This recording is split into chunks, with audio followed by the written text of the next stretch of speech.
అంతర్జాతీయ మార్కెట్లో ముడి చమురు ధరలు పెరిగినప్పుడల్లా దేశ ఆర్థిక వ్యవస్థపై భారీ భారం పడుతోంది.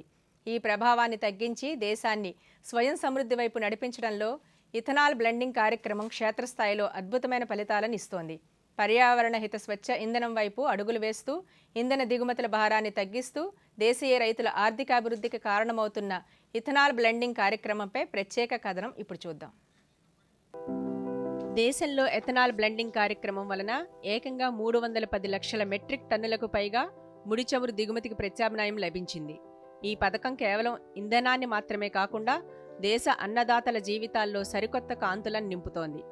చెరకు, పాడైపోయిన ధాన్యాల నుంచి ఎథనాల్ తయారు చేస్తుండటంతో వ్యవసాయ రంగానికి సరికొత్త మార్కెట్ ఏర్పడి రైతుల ఆదాయం రెట్టింపు కావడానికి ఇది దోహదపడింది.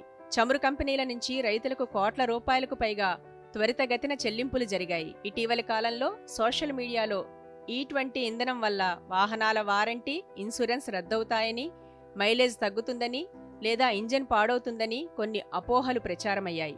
ఈ ప్రచారంలో ఎలాంటి నిజం లేదని, ఇవి పూర్తిగా అపోహలేనని భారత ప్రభుత్వం స్పష్టం చేసింది. దేశంలో E20 ఇంధనం అనేది అంతర్జాతీయ ప్రమాణాలు, విస్తృత క్షేత్రస్థాయి పరిశోధనల తర్వాతే మార్కెట్లోకి వచ్చింది. ఇది వాహనాల ఇంజన్పై ఎలాంటి ప్రతికూల ప్రభావం చూపదు. వారంటీలు యథాతథంగా ఉంటాయి. ఇది పూర్తిగా పర్యావరణ హితమైనది, సురక్షితమైనదని, వినియోగదారులు ఎలాంటి అపోహలను నమ్మాల్సిన అవసరం లేదని ఆటోమొబైల్ నిపుణులు తెలిపారు. అపోహలను వీడి స్వచ్ఛ ఇంధనాన్ని ప్రోత్సహించడం, వాహనాల్లో వాడే ఇంధనం విదేశాల నుంచి కాకుండా దేశ రైతులు, పరిశ్రమల ద్వారా తయారవుతుండడం దేశ ఆర్థిక భద్రతకు అత్యంత బలాన్ని చేకూరుస్తుంది.